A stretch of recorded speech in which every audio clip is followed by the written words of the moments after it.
Alright, so I played a game recently called Wall World, and I would not recommend this game, flat out. And I enjoyed it quite a bit, but there are just entirely idiotic decisions about how it works, that I am unable to see it as anything but an exercise in frustration. What is it about? The world is not flat, it's not a globe, it's a wall. Whenever there's an end at the top or the bottom is unknown. For as long as we've existed, there has only been a wall. But there is another constant in this world, completely unchanged in the passage of time. The war. With the monsters, which always come sooner or later, the people survive and barely so, mining and scouring the wall for anything they can use. Yeah, I think I should have added more there, but nothing came to mind. Alright, so what did I like? I enjoyed the graphics. I like the pixel style of doing things. Be it due to the low spec machine I am running, nostalgia, or actual personal preference, I've always gravitated toward this style. It's cleaner than something like Risk of Rain, but not as smooth and clean like Owlboy. The spider bot animation is also nice, with the jumps especially. One jumping down actually attaches ropes to the wall and, well, jumps down, while the other one activates jets. And then there's this friction as it tries to stabilize enough to be able to walk again. I just love that stuff. I like the idea as well. It almost sounds like a joke to make fun of flat earthers, whatever. But then someone decided to roll with it and make a full game out of it. A simple idea, but imaginative. The background of every zone also made me wonder as to what the hell exactly happened there. With giant swords sticking out of the wall, sideways pyramids, robo spiders way bigger than what player drives, lava, volcanoes, and whatever else. And I suppose that's it. That's all I enjoyed. What did I dislike? First, the small stuff. There are barely any options. I wanted to customize controls, maybe make it so there is less screen shakes. Disable shotgun from ever being selected instead of literally any other weapon. Yada yada. Nothing. Nothing at all. Also, every time I opened the game, there were developer, publisher, whatever cutscenes, and then an explanation of the story. First time, okay. But every single time though? What are you smoking? Then I'd bitch about the enemies, and those seem entirely inconsistent. While I'm not 100% sure how the spawns even work, the important bit here is that the game is tied to mining, and there are 9 different ores, which are all tied to different regions of the wall. So I'm guessing the further from the center player gets, the more difficult enemies become. That's just logical. But I've had plenty of time when I fought only a handful of most basic enemies at the start. Then I try rushing, getting a lot of different minerals but not too far off from a starting area. Poof! A bunch of tough enemies at once.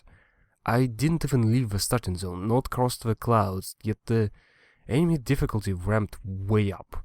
So I decided to ignore them and just rush through. Enemies flat out vanish. Only a handful of weak ones remain, however, then a much bigger wave spawns. But again, I can just ditch them and run off. It's like the game wants the player to not play the game.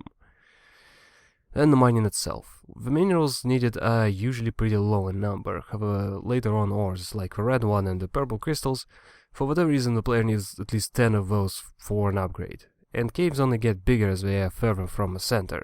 All the while, ground gets harder to dig, so much so that the player might not even be able to pierce it at all.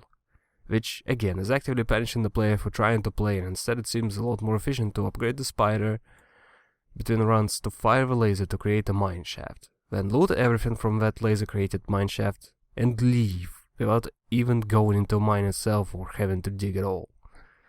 But that's not all. There is a timer on the top of the screen. When it hits 0, a boss spawns, and it's impossible to beat it without upgrades, flat out. It spawns small enemies which box the spider and it hits fairly hard if not dodged, and the little spheres it has for weak spots are really durable and far away. Unlocking rocket is mandatory, and then praying that you dig out a weapon from somewhere. Without a jump, it's borderline gamble whenever you win or lose. So pretty much purely hoping that upgrades obtained between runs are carrying the player through this. The boss spawns 3 times. Third is lost, it just ends the game. Very satisfying to spend all the time building up stuff and then die because the game says so. Now my biggest problem, the upgrades or blueprints. Specifically talking about upgrades outside of runs. Vast majority of progress between runs is tied to the resource the player gets for basically playing. It passively accumulates, albeit insanely slowly.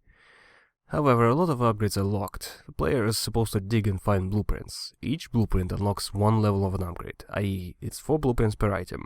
In the runs I've had, I found maybe 5 or 6 blueprints, and that's about 4 or 5 runs, maybe more. And I've used cheat engine to give myself infinite resources so everything would go by faster, and it would be easier, which means it's basically 1 blueprint per run. But that's not all. Aside from blueprints which are saved between runs, the player can also discover items which are temporary for an individual run. For example, weapons. Those can be upgraded with mined resources and provide a substantial boon. A grenade launcher is much better than the default pea shooter. There can also be turrets, defense drones, mines, a bunch of different things. So the problem is that instead of finding blueprints, in an attempt to finally get some good progression between runs, the player can find another weapon, which is entirely worthless if a better one was already available and upgraded. The overlap is constant, and I've had 3 or 4 weapons at a time in one of my runs, switching back and forth and somehow always equipping the goddamn shotgun!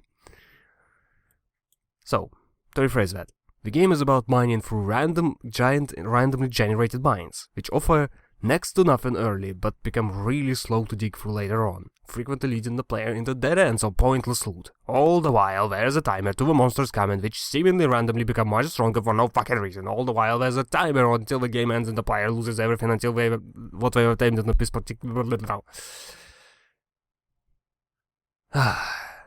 However, this is not all either. The game has an ending, or at least another form of progression, and that is tied to obtaining keys. 5 in total, and those are the most rare item in the game. They can be in tiny caves, they can be in long ones, they can be in the beginning of the caves, or the end, and in the time I've played I found one.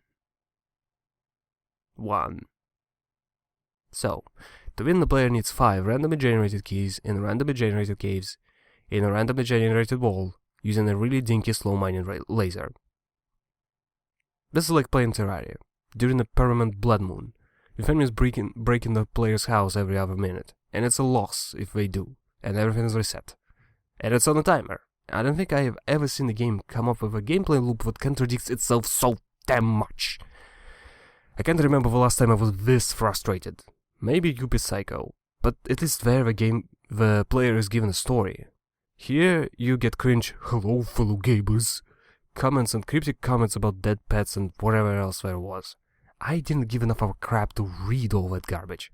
This is... oh, bloody hell, I don't even know.